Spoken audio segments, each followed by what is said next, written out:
We aren't shopping anymore. We are competing. We are not animals.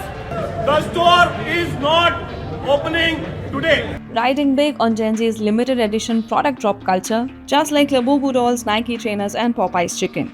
Now, Swiss watchmaker Swatch teamed up with luxury brand Audemars Piguet to launch the Royal Pop collection, and this saw massive chaos across the world. Scuffle in Milan, store shut in London, aggressive crowd in Delhi, and it almost looked like a survival movie.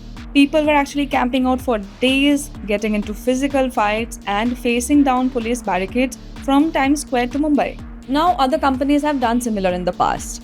Nike and Adidas trainer launches had led to police being deployed in 2019, and US fast food chain Popeyes launched a fried chicken sandwich so goated that it led to a violent confrontation and a fatal stabbing. Reportedly, the incident got Popeyes $65 million in free media exposure. Now, the Royal Pop watch is priced at $400. Basically, a low-cost entry into luxury when compared to traditional limited edition mechanical watches. With this collaboration with the far pricier Audemars Piguet, Swatch managed to take one of the world's most exclusive watch names and suddenly place it within touching distance of everyday consumers. Not fully accessible, but close enough to feel attainable. And that almost luxury is what creates a frenzy. Releasing limited edition products in tiny batches isn't a new trick.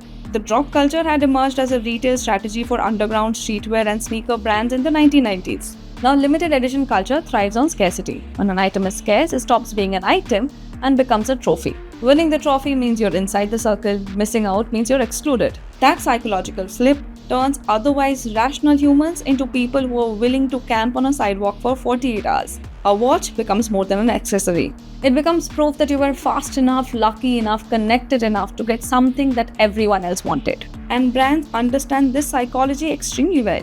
But in the social media era, those things have become incredible visible currencies. Owning a limited edition drop today is not just personal consumption, it is a public participation. The unboxing, the Instagram story, the I got one before it sold out, all of that becomes part of the value of the product itself. In fact, the queues and chaos often become part of the marketing strategy itself.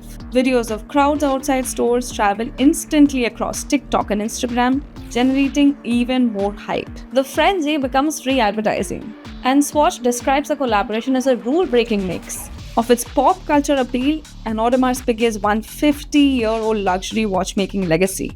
Piguet hailed how it could even reach younger generations. In fact, Swatch CEO Nick Hayek Jr. defense stated that having crowds at a launch should not be bad news. It should be something that is good news. Which makes one wonder, in modern marketing, is bad press and public disruption the ultimate win? And did Swatch intentionally underprepare to create chaos, or did they genuinely miscalculate?